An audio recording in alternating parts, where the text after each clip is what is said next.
ارشاد فرماتے ہیں اللہ کے حبیب کہ جو شخص بھی سورہ جن کی تلاوت کرے گا اس کے نامہ اعمال میں جتنے افراد جن کہ جنہوں نے پیغمبر کی تصدیق کی ہے اور جتنے افراد جن جنہوں نے پیغمبر کی تکذیب کی ہے ان کی تعداد سے 10 گنا زیادہ اجر و ثواب خدا سورہ جن کی تلاوت کرنے والوں کو عطا کرے گا۔ اللہ الرحمن الرحیم۔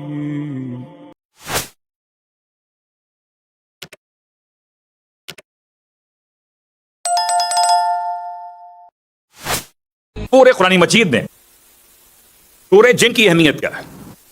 بڑا اچھا سا نشان ہے، آپ سب کو زبانی یاد ہو جائے گا اگر میں کہوں اس کا سورہ نمبر ہے 72، تو نہ 71 نہ 73 نہ 73 نہ 72، آپ کو 72 ایسے یاد رہیں گے جو جوڑ دیں انہیں 72 کہتے ہیں، تو نمبر بھی یاد رہے گا اور سورہ کا نام بھی یاد رہے گا، سورۃ الجن۔ اور اب آئیے اس سورہ جن کی آیات کی تعداد 28 ہے۔ ان 28 آیات کی تلاوت کا اجر و ثواب کتنا ہے؟ یہ پورے قرآن کی تلاوت سے ہٹ کر پھر یاد دلاؤں آپ کو کہ اس پورے ماہ مبارک میں پورا قرآن اول سے آخر پڑھنا یہ الگ موضوع ہے، اور سورہ کر کے پڑھنا یہ الگ موضوع ہے۔ تو بہتر یہ ہے کہ پورا قرآن اول سے آخر پڑھیں، اس کے بجائے بہتر ہے کہ اس کو عنوانات کے تحت میں پڑھیں، ٹاپکس کے اعتبار سے پڑھیں، اور اگر ہو سکے تو سورہ مکمل کر سکتے ہیں سورہ جن۔ تو کیا ثواب ملنے والا ہے سورہ جن کی تلاوت کا؟ ارشاد فرماتے ہیں اللہ کے حبیب کہ جو شخص بھی سورہ جن کی تلاوت کرے گا اس کے نامہ اعمال میں جتنے افراد جن کہ جنہوں نے پیغمبر کی تصدیق کی ہے اور جتنے افراد جن جنہوں نے پیغمبر کی تکذیب کی ہے ان کی تعداد سے 10 گنا زیادہ اجر و ثواب خدا سورہ جن کی تلاوت کرنے والوں کو عطا کرے گا۔ گھبرائیے نہیں، سورہ جن پڑھنے سے جن نہیں آنے والے، بہت سارے مسائل ہو سکتا ہے اس سے عنوان میں آ جائیں کہ جو مشہور عوام کے درمیان ہیں، آیا روایات میں ان کی اہمیت ہے کہ نہیں ہے، مگر سورہ جن تو روایت امام جعفر صادق علیہ الصلوۃ والسلام ارشاد فرماتے ہیں کہ سورہ جن کی تلاوت اگر کوئی زیادہ کرے، اکثر کرے، بار بار کرے، بار بار کیسے کرے؟ کہ جب کبھی 4 قل پڑھیے، سورہ اخلاص و کافرون و فلق و ناس، تو 5واں قل ہے سورہ مبارکہ جن۔ قرآن نے 5 ایسے سورے جو شروع ہوتے ہیں لفظ قل سے، ان میں سے 5واں کہہ لیجئے ترتیب کے لحاظ سے پہلا ہے سورہ جن۔ اس کی تلاوت کا ثواب امام فرما رہے کہ جو شخص اس کی تلاوت زیادہ کرے گا پروردگار اس کو جنوں کے مکر و فریب سے محفوظ رکھے گا، جنوں کے دھوکے سے محفوظ رکھے گا، جنوں کے حملے سے محفوظ رکھے گا، اور خدا اسے محمد اور آل محمد کے ساتھ محشور کرے گا۔ ادھر محفوظ ادھر محشور، محفوظ کس سے؟ جنوں سے۔ محشور کس کے ساتھ؟ محمد و آل محمد کے ساتھ۔ تو سودا برا تو نہیں ہے، 28 آیتوں میں اگر خدا میرا اور آپ کا نام ڈال دے محمد و آل محمد کے ساتھ محشور ہونے والوں میں، تو سودا مہنگا تو نہیں ہے۔ ابھی الگ بات ہے کہ ہم اور آپ اس سودے کو ہلکا سمجھیں، مگر بہت بھاری سودا ہے۔ اگر کوئی انسان کہیں جانا چاہتا ہو، کسی جگہ اس کی کوئی مشکلات ہو، کوئی بہت ظلم کرنے والا کوئی بادشاہ ہو، جہاں جانا پڑ جائے، سورہ جن پڑھ کر جائے تو محفوظ رہے گا۔ سورہ جن کی تلاوت انسان کے رزق میں اضافہ کر دیتی ہے، جتنا زیادہ پڑھیے اتنا زیادہ رزق ملتا ہے۔ بہت تفصیل کا وقت ابھی آیا نہیں ہے، آہستہ آہستہ مسائل آئیں گے۔ تو آئیے سورہ جن کے فضائل کے ساتھ ساتھ اب یہ پس منظر میں سورہ نازل کہاں پر ہوا؟ پورے قرآن میں پروردگار نے جنوں کا تذکرہ کیا ہے کہ جن کیا ہیں، ان کے اقسام کیا ہیں، ان کی بود و باش کیا ہے، کہاں رہتے ہیں، یہ مسائل ہو سکتا ہے آہستہ آہستہ۔ ابھی فی الحال پہلا مسئلہ کہ یہ سورہ نازل کہاں پر ہوا؟ ابن عباس کہتے ہیں ایک دن اللہ کے حبیب فجر کی نماز پڑھ رہے تھے، اور فجر کی نماز میں آپ جانتے ہیں، مجھ سے بہتر جانتے ہیں کہ بآواز بلند، مگر میں بہت سارے افراد کو پہچانتا ہوں کہ جو آہستہ نماز پڑھ لیتے ہیں، مرد ہو کر بھی صبح کی نماز آہستہ، اتنا زور سے پڑھیے کہ اگر کوئی ساتھ میں بیٹھا ہوا سننا چاہے تو آپ کی الرحیم کی میم بھی سن لے۔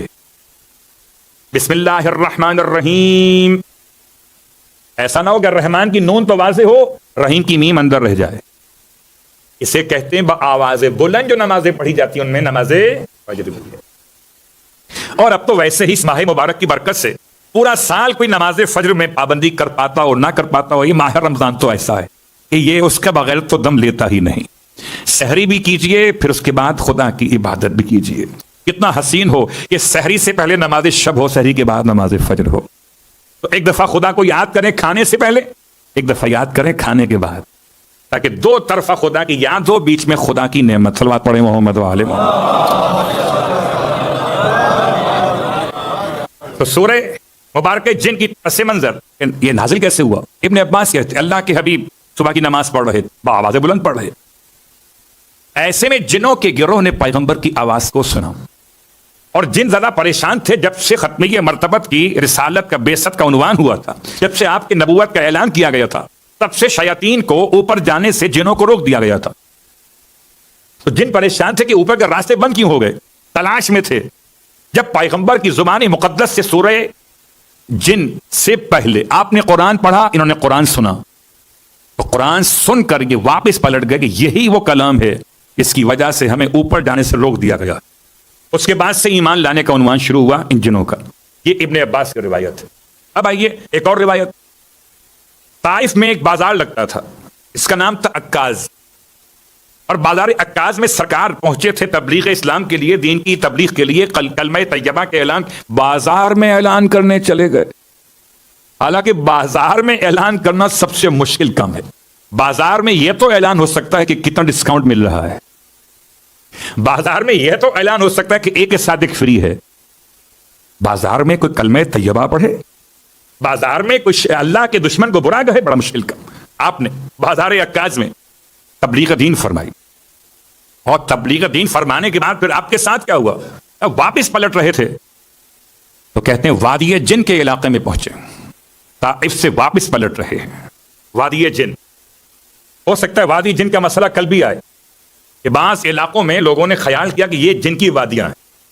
یہ جن کی وادیاں کیا ہوتی ہیں وہ کل بیان کریں گے. اللہ کے حبیب لوٹ رہے تھے کہ آپ کے خدمت میں جنوں کے گروہ نے آپ کی تلاوت کے انداز کو سنا، اور تلاوت کو سن کے اتنا متاثر ہوئے، قسم بخدا سورہ جن بتا رہا ہے کہ انسان جنوں سے افضل ہے. کہ پڑھنے والے ختمیہ مرتبت انسان کی شکل میں تھے، جن کی شکل میں نہیں تھے. کوئی جن انسان سے کیسے بہتر ہوگا جبکہ اشرف مخلوقات خدا نے انسان کو قرار دیا. سرکار ختمیہ مرتبہ صلی اللہ علیہ وآلہ وسلم کا قرآن پڑھنا. یہ دو روایات آپ کی خدمت میں آج کی حد تک، باقی انشاءاللہ باتیں آہستہ آہستہ. سورہ جن کے اعتبار سے سورہ جن 72واں سورہ اور اس کی آیت نمبر 1. بسم اللہ الرحمن الرحیم. قل، اس کی ابتدا بسم اللہ کے بعد قل سے ہے. اوحی الی انہ استمع نفر من الجن. حبیب کہیے کہ مجھ پر وحی کی گئی. حبیب آپ کہیے کہ مجھ پر وحی کی گئی. اوحیا فعل ماضی مجہول، مجھ پر وحی کی گئی. الیہ، مجھ پر کیا؟ انہ استمع نفر من الجن، کہ بے شک کہ سنا جنوں کے ایک گروہ نے. پیغمبر یہ نہیں فرماتے کہ میں کہہ رہا ہوں، کہ جنوں کے گروہ نے مجھ سے قرآن سنا. پیغمبر یہ نہیں فرماتے کہ میں کہہ رہا ہوں، آپ فرماتے مجھ پر وحی کی گئی ہے کہ جنوں کے ایک گروہ نے سنا. انہ استمع نفر من الجن. یہ لفظ استماع کے معنی کیا ہے؟ ایک ہے سمع. اگر قرآن میں یہ ہوتا کہ سمع سنا تو یہ بات اور ہوتی. مثال آپ کی خدمت میں، کبھی کبھی ایسا ہو جاتا ہے کہ آپ سنی انسنی کر دیتے ہیں. سنتے تو ہیں مگر سنتے نہیں ہیں. تو گھر والے چیخ کے سنتے ہو، پھر آپ موبائل سے نگاہ اٹھا کے دیکھتے ہیں کیا کہا. بیگم نے آپ سے کہا سنتے ہو جی، اور آپ نے کہا جی کیا کہا، یعنی جو سنا تھا وہ انسنی ہو گئی. کون خرچہ اٹھا؟ صلوات پڑھے محمد والے. اس کو گھر کے ماحول کے علاوہ بھائی باہر کے ماحول. جب کبھی ہم پاکستان کے مسائل میں بات کیا کرتے تھے نا، بڑی مجبوری ہے، پبلک ٹرانسپورٹ میں گانے چل رہے ہوتے ہیں، اور کوئی عام بیچارہ مومن اگر اپنی سواری نہ رکھتا ہو اور پبلک ٹرانسپورٹ یوز کر رہا ہو تو وہ اپنے کانوں کو گانوں سے کیسے بچائے؟ اپنے کانوں کو گانوں سے کیسے بچائے؟ تو ہو سکتا ہے آج کے دور میں آپ کے پاس کوئی علاج موجود ہو، مگر جس دور کی میں بات کر رہا ہوں اس دور میں علاج نہیں تھا. کہ بیٹھے ہیں اب لا محالہ کتنا بھی آپ کان بند کر لیں، کہیں نہ کہیں سے آواز تو کان میں داخل ہو جاتی ہے. یہ ہے سننا. جب تک یہ ہے تب تک گناہ نہیں ہے. ہاں اس کا اگر اثر دماغ پہ ہونے لگے، یوں سمجھیے غور سے سننے لگیں، پھر آپ کو الفاظ کے پیچھے الفاظ کے معانی آپ کے میرے ذہن کو کہیں اور موڑنے لگے، پھر آپ کو سمجھ میں آئے کہ یہ میوزک کی دھن کیسی ہے، ہاتھ کیسے ہونا چاہیے. اتنے اشارے کافی ہیں. یہ کیفیت کیا ہے؟ استماع. یہ کیفیت ہے استماع. استماع نہیں ہے، یہ استماع ہے. یعنی ایک عام سننا اور ایک غور سے سننا. اور روایت امام جعفر صادق علیہ الصلوۃ والسلام، اللہم صلی اللہ علیہ وسلم، امام کی خدمت میں ایک پہنچ گیا، امام کا ماننے والا، اور امام سے کہتا ہے، مولا سے کہتا ہے، مولا میرے پڑوس میں کچھ گانے والے رہتے ہیں، گانے والیاں. اس زمانے میں گانے والیاں بہت مشہور. میں خود سے نہ تو اہتمام کرتا اور نہ اپنے گھر میں لہو و لعب کی محفل سجاتا. میرے جو ٹوائلٹس بنے ہوئے ہیں گھر کے، بالکل کونے میں بنے ہوئے اور اس گھر کی دیوار سے ملے ہوئے. میں جاتا ٹوائلٹ ہوں، بیت الخلا، حمام جاتا ہوں، واش روم جاتا ہوں، اور وہاں آواز ان گانے والیوں کی آ رہی ہوتی. میں تھوڑی دیر اپنا قیام بڑھا دیتا ہوں، سننے نہیں جاتا مگر کچھ دیر سننے کے لیے رک جاتا. اس میں کیا مذائقہ ہے؟ لوگ کیسے کیسے انداز سے سوال کرتے تھے امام سے. اس میں کون سا گناہ ہوگا؟ نہ میں نے بلایا، نہ منگایا، نہ پیسے دیے، نہ گھر محفل سجائی. میں تو اپنے قضائے حاجت کے لیے گیا تھا، وہاں آواز آئی تو کچھ دیر کے لیے اور قیام بڑھا دیا. بہت غور کیجیے گا. قسم بخدا روایات اہل بیت نے بیت الخلا کے بھی آداب بیان کیے ہیں، ٹوائلٹس میں جانے کے بھی آداب ہیں. ان آداب میں ایک ادب زیادہ دیر تک بیٹھنا مکروہ کہا گیا. مکروہ ہونا اور ہے اور حرام ہو جانا اور ہے. اب یہ سوال کر رہا ہے مولا سے کہ مولا اس میں کیا مذائقہ ہے؟ میں جاتا ہوں، جا کے بیٹھ جاتا ہوں، آواز وہاں سے آتی ہے. تو امام نے ارشاد فرمایا، کیا تم نہیں جانتے کہ خدا نے قرآن مجید میں ارشاد فرمایا ہے کہ ہم سوال پوچھیں گے کس سے؟ ان کی سماعتوں سے، ان کی بصارتوں سے، ان کی قلوب سے. اللہ اکبر. ان السمع والبصر والفؤاد کل اولئک کان عنہ مسئولا. بے شک بصارت، بے شک سماعت اور قوت قلب، ان تینوں سے سوال کیا جائے گا. کل اولئک. امام کے جواب کا مطلب کیا تھا؟ وہ کہتا ہے مولا مجھے ایسا لگا جیسے آج میں نے پہلی مرتبہ یہ آیت سنی ہو. کل اولئک کان عنہ مسئول. کہ تم جتنی دیر تک بیٹھتے ہو تم کیا سمجھتے ہو خالی سوال تم سے ہوگا؟ تمہاری سماعت سے بھی سوال ہوگا. اور واضح ہوا جب تک آپ سن رہے تھے سما میں تب تک کوئی سوال نہیں ہے. آواز آ رہی ہے مگر آپ پر اثر انداز نہیں ہو رہی. بالکل ایسے سمجھیے جیسے نادان آج کے دور میں اذان کی آواز آ رہی ہو، اثر نہیں ہو رہا ہو. اگر کسی کے کان میں گانے کی آواز آ رہی ہو، اثر نہیں ہو رہا ہو تو موضوع الگ ہے، مگر لفظ استماع کا مطلب اثر ہو رہا ہے. جب اثر ہونا شروع ہو جائے سمجھ لیجئے کہ حساب کتاب شروع ہو گیا.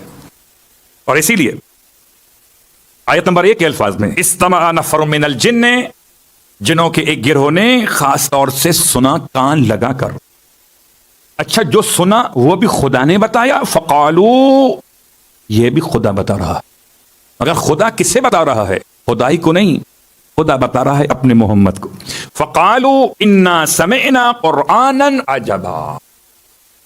بس وہ کہنے لگے کہ ہم نے ایسا قرآن سنا ہے کہ جو عجب ہے. یہ قرآن کیا ہے اور عجب کیا ہے اس کی وضاحت الفاظ میں الگ کر سکتا ہوں، آپ الگ سمجھ سکتے ہیں، مگر آیت کہتے ہیں یہدی الی الرشد. ایسا قرآن ہم نے سنا کہ جو عجب، تعجب خیز ہے. تعجب کس بات پر؟ کہ اس کے الفاظ میں ایسا سحر ہے کہ موڑ دے گمراہ کو راہ کی طرف. یہدی الی الرشد. ایسا قرآن ہے جو ہدایت کر رہا ہے اس کی طرف، رشد کی طرف. اللہ اکبر. کامیابی کی طرف، کامرانی کی طرف، خدا کی محبت کی طرف، نجات کی طرف اور جنت کی طرف. فآمنا بہ. بس ہم اس پر ایمان لے کر آتے ہیں. جنوں کے گروہ نے، یہ جن کہاں کے رہنے والے تھے؟